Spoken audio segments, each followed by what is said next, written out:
नमस्कार, आप सभी का मैं मेरी जीवन दृष्टि चैनल में स्वागत करता हूं।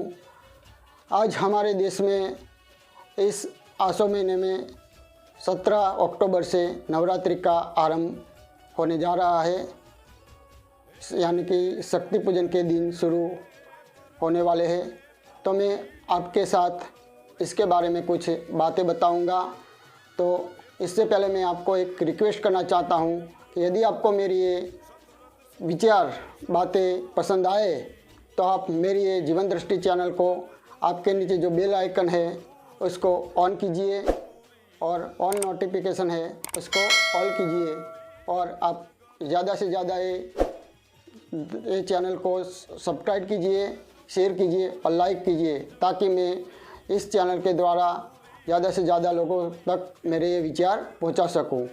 तो हम नवरात्रि के बारे में बात करेंगे। तो यह मेरा कहना है कि नवरात्रि यानी कि आज हम नवरात्रि को नवरात्रि को बस इतना ही जानते हैं कि नवरात्रि यानी कि डांडिया रास खेलना और माँ जगदम्बा की पूजा करना, आराधना करना, ये बस कि इतना ही हम जानते हैं। मगर हमारे भारत देश में, हमारी हिंदू संस्कृति में आज जो जीव पर्व है उनके पीछे एक चौक्कस विशिष्ट दृष्टिकोण रहा है, एक चौक्कस विचार रहा है। अगर हम उसके पीछे का यह तात्पर्य, ये विचार को समझे, उस दृष्टि को समझे, तो हमारे जीवन में आनंद, उत्साह और उल्लास से भर जाएगा। आज हम ये सब पर्व तो मनाते हैं, मगर उनके पीछे की जो भावना है, उनके पीछे की जो दृष्टि है, विचार है, वो नहीं समझते। इसीलिए आज हम उदास, अशांत और जीवन से थके हुए हैं।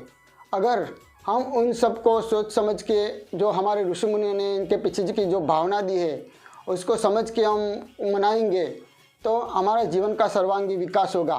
मगर आज हम उसको नहीं समझे, इसलिए आज हम दुखी है।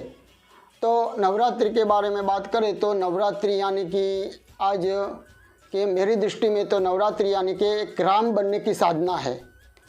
हाँ, आप देखें तो नवरात्रि शक्ति की उपासना तो है ही, मगर केवल शक्ति की उपासना से यदि आप माँ जगदम्बा की आराधना साधना करके शक्ति तो प्राप्त कर लेंगे, मगर आपके जीवन में जो उच्च उद्देश्य नहीं होंगे, उच्च विचार नहीं होंगे, आदर्श नहीं होंगे, तो आप उसी शक्ति से आपका ही नहीं किंतु दूसरों का भी सर्वनाश करेंगे। इसी शक्ति आपको तो नुकसान पहुंचाएगी, मगर दूसरों को भी आप नुकसान करेंगे। जैसे कि आप रावण को लीजिए कि रावण ने के पास बहुत बड़ी शक्ति थी, उसके पास अद्भुत शक्ति थी। उसने भगवान शंकर की बहुत तपस्या करके बहुत शक्ति पाई, मगर क्या हुआ कि वही शक्ति उसका घमंड बन गई और उसी शक्ति के कारण उसने अपना तो विनाश किया, मगर अपने सारी राक्षस कुल का विनाश किया। आधुनिक युग में भी देखे तो हिटलर भी हो गया, तो हिटलर भी ऐसा था कि वो अपनी शक्ति के घमंड ने उसने अपना ही नहीं किंतु अपने सारे देश का विनाश किया। तो आज जिस व्यक्ति के पास शक्ति होगी मगर इसके पास उद्देश्य नहीं होगा, विचार नहीं होगा, हृदय की शुद्ध भावना नहीं होगी, उच्च विचार नहीं होगा, तो वो अपना तो विनाश करेगा, लेकिन अपने साथ औरों का, कहीं लोगों का विनाश करेगा। तो नवरात्रि केवल शक्ति उपासना का दिन नहीं है, किंतु कुछ विशिष्ट हेतु से हमें हमारे ऋषि मुनि ने उनको दिया है। तो इनके बारे में हम बताएं तो हमारे देश में, हमारी संस्कृति में मुख्यत्वे देखें तो 3 नवरात्रि आती है। जो एक नवरात्रि आसो मास में हम मनाते हैं, और दूसरी 2 नवरात्रि की बात करें तो एक चैत्र मास की नवरात्रि और तीसरी माह मास की नवरात्रि। तो ये नवरात्रि में आपने गौर करके देखा हो तो एक खास बात है कि चैत्र नवरात्रि और आसो मास की नवरात्रि, ये दोनों नवरात्रि के अंत में भगवान राम का पर्व आता है। उस दोनों नवरात्रि का भगवान राम से संबंध है, मेरा कहने का मतलब। तो कैसे? तो आप देखें कि चैत्र महीना की नवरात्रि आती है, तो चैत्र महीने की नवरात्रि के अंत में भगवान राम का जन्मदिन यानी कि रामनवमी आती है, जिस दिन भगवान राम जन्मे थे, और इस दिन को हम रामनवमी के रूप में मनाते हैं। और जो आसो मास की नवरात्रि है, उस नवरात्रि के अंत में दशहरा आता है, जिस दिन भगवान राम ने लंका पर विजय पाया था और रावण को मारा था। तो इस दोनों नवरात्रि के अंत में भगवान राम से क्या ताल्लुक़ है, भगवान राम क्या क्यों पर्व आता है, ये आपने कभी सोचा है? तो इसके बारे में हम देखें तो इस दोनों नवरात्रि के पीछे कुछ खास विशिष्ट अर्थ है। तो चैत्र नवरात्रि है ये व्यक्तिगत अनुष्ठान की नवरात्रि है। इस दिन हम चैत्र नवरात्रि में हम व्यक्तिगत साधना करें, व्यक्तिगत अनुष्ठान करें, माँ की अर्चना करें और इस नवरात्रि से हमें जो शक्ति पाए, अद्भुत शक्ति मिलती है। इस नवरात्रि में हम अनुष्ठान करें तो इस नवरात्रि से हमें अद्भुत आध्यात्मिक शक्ति मिलती है और इस शक्ति से हम अपने अंदर जो काम, क्रोध, अहम, लोभ आदि दोष विकार है वो विकार को हम जीत सकते हैं। इस विकार को जीतने के लिए हमें असामान्य शक्ति चाहिए आध्यात्मिक, और वो शक्ति हम चैत्र महीने की नवरात्रि में अनुष्ठान करके माँ जगदम्बा से प्राप्त कर सकते हैं। इसीलिए चैत्र महीने की नवरात्रि में अनुष्ठान करके के लिए हमें ऋषि मुनि ने ये नवरात्रि दी है। और इस नवरात्रि में हम चैत्र महीने की नवरात्रि में हम शक्ति पाके केवल हमारे दोष नहीं जीत सकते किंतु हमारे अंदर भगवान राम को प्रकट कर सकते हैं, भगवान राम का जन्म कर सकते हैं। इसके पीछे का यही अर्थ है।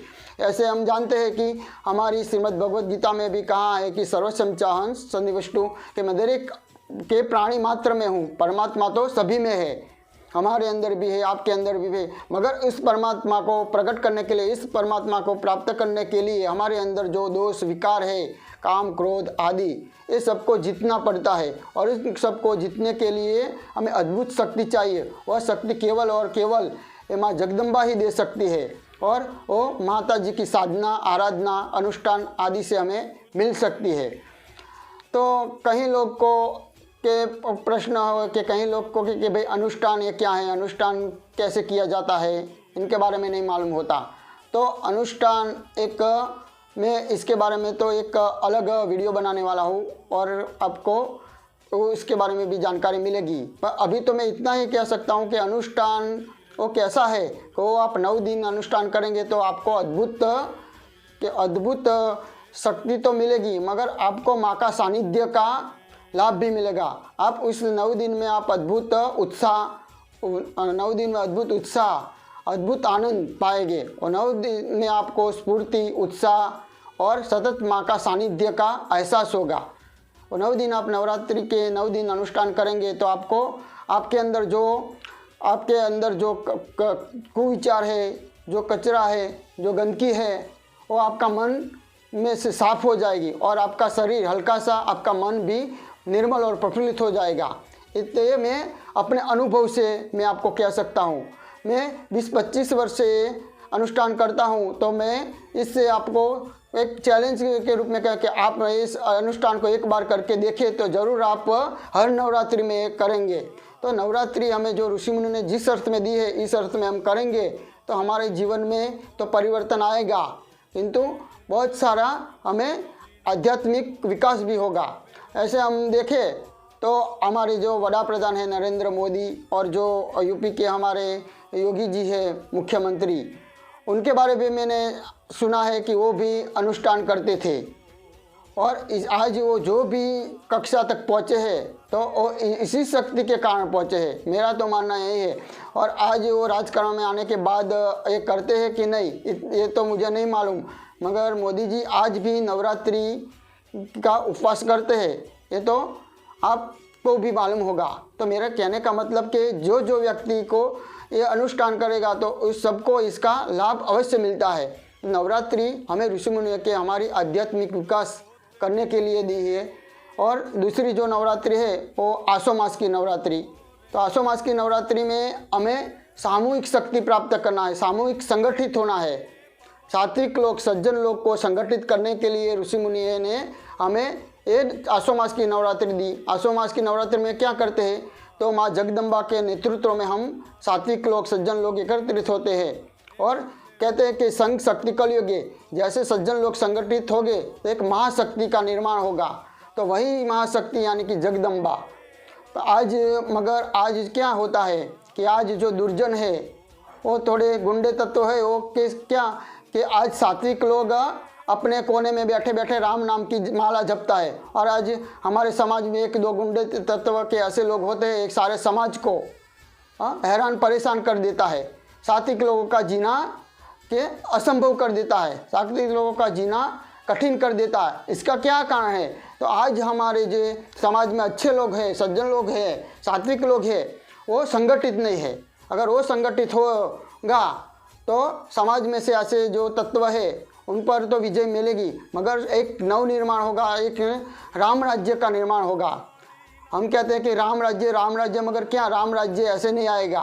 राम राज्य आने के लिए सज्जन लोग, सात्विक लोगों को संगठित होना पड़ेगा, और सात्विक लोग अगर संगठित होंगे तभी वो महाशक्ति का निर्माण होगा। सात्विक लोग संगठित होके कि अपने पास जो भी शक्ति है, तन मन धन, वो सब एकत्रित हो गए और जो भी अच्छे कार्य में, समाज निर्माण में वो समर्पित करेंगे तो एक नव निर्माण, समाज का नव निर्माण होगा। समाज में सुख, शांति, आनंद और उत्साह बढ़ेगा। वही राम राज्य है। और राम राज्य लाने के लिए, सात्विक विचार लाने के लिए, लोगों के जन जन में विचार बदलने के लिए आज सज्जन लोग के निष्क्रिय है, इसीलिए आज लोग के त्राही थे। आज सज्जन लोग निष्क्रिय है, इसीलिए आज समाज की यह दुर्दशा है। आज समाज में जो भी कुरिवाज है, जो भी दुष्प्रवृत्ति है, जो भी अत्याचार, अनाचार, जो के आतंकवाद के जो आज है समाज में, हमें जो दूषण दिखाई देता, इसका कारण एक में है कि सात्विक लोग आज निष्क्रिय है। एक तरफ समाज में क्या के आतंकवाद, कुरिवाज के अनेक प्रकार के दुष्परिणाम आज दिखाई देते हैं, और सात्विक लोग अपने घर में बैठे राम नाम की माला जपते हैं, तो इनसे कुछ नहीं होने वाला। तो ये ऋषि मुनि ने हमें ये नवरात्रि इसलिए दी कि सात्विक लोग आगे आए, सात्विक लोग संगठित हुए, और समाज में जो ऐसे लोग हैं, समाज में जो दुष्प्रवृत्तियाँ है, समाज में जो ऐसे राक्षस है, उस राक्षस को मारे। और तभी हम दशहरा 9 दिन हम संगठित हो गए, 9 दिन एक शक्ति का निर्माण होगा, तभी हम 10वें दिन के रावण पर विजय में पा सकते हैं। तो इसका यही अर्थ है कि हमें रावण जैसे व्यक्तियों को हराना है, रावण जैसे व्यक्तियों को दूर करना है, मारना है, तो सात्विक लोगों को संगठित होना पड़ेगा, तभी ये समाज का नवनिर्माण। ये इसके बारे में हम देखें तो हमारे ऋषि मुनि कहीं कहानियाँ, कहीं कथाएँ भी हमें बताई है रूपक के बारे में। मगर आज हम क्या कथा पढ़ते हैं तो भी केवल कि सिर्फ पढ़ने के लिए, मनोरंजन के लिए। अगर हम उसके पीछे का भाव देखें तो हमको इसके बारे में सही अर्थ पता चलेगा। तो ऐसे हमारा जो एक धर्म ग्रंथ है देवी पुराण, इसमें हम देखें तो एक कथा आती है महिषासुर की, कि महिषासुर का नाम का जो एक राक्षस है, वो राक्षस क्या करता है कि बहुत तपश्चर्या करता है, और तपश्चर्या करके उसको अद्भुत शक्ति प्राप्त होती है। और इस तरफ जो स्वर्ग था, उसमें स्वर्ग में क्या देवलोक थे, देवता अपने भोग विलास, आनंद प्रमाद में व्यस्त थे। आज जैसे समाज में होता है कि आज समाज में क्या सात्विक लोग हैं, वो आनंद प्रमाद में डूबे रहते हैं, और असुर लोग, दुर्जन लोग संगठित होते हैं और शक्तियाँ प्राप्त करें। तो ऐसा जब होगा तब क्या होगा, जब ऐसा होगा कि अच्छे लोग निष्क्रिय होंगे, तब के वो संकट में पड़ जाएंगे। तो महिषासुर जब शक्तिशाली बनता है तो स्वर्ग पर आक्रमण करता है, और स्वर्ग पर आक्रमण करने से जब देव और असुरों में लड़ाई होती है तो देव, इंद्र आदि देवताएं थे, वो पराजित होते हैं, और पराजित होकर क्या करते हैं कि स्वर्ग में से भाग जाते हैं। तो हम देखें तो कि इसके बाद के वो इंद्र आदि देवता दर दर भटकते हैं, अनेक के भगवान शंकर से, ब्रह्मा जी से और विष्णु भगवान से भी मदद मांगते हैं, पर कहीं से उनको मदद मिलती नहीं। तो वो सब संगठित होते हैं, और संगठित होते हैं सब देवता, और अपनी तब एक महाशक्ति का निर्माण होता है। और उस शक्ति में को अब वो अपने पास जो भी शक्ति थी, जो हथियार थे, वो हथियार वो देते हैं, जो देव का जो हथियार था देते हैं, और एक महादुर्गा का निर्माण होता है, और वो महादुर्गा वो राक्षस यानी का महिषासुर का वध करती है।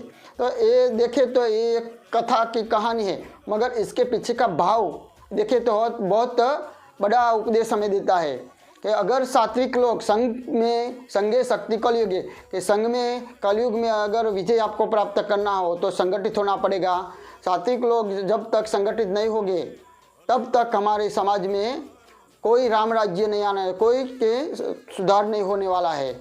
मगर आज हम देखें तो अफसोस है कि आज जो नवरात्रि जैसे पवित्र त्यौहार में भी ये जो असुर लोग, जो दुर्जन लोग हैं, उनका वर्चस्व बढ़ गया है। आज नवरात्रि में भी हम देखते हैं तो नवरात्रि क्या, तो नवरात्रि में आज डिस्को डांस के नाच गान डांस, और जो स्त्री है, जो नारियां है, वो भी आज क्या के अंग प्रदर्शन आदि करके काम वासना को आज भड़काया जाता है। जो नवरात्रि जैसे पवित्र त्योहारों को भी आज हमने अपवित्र बना दिया है।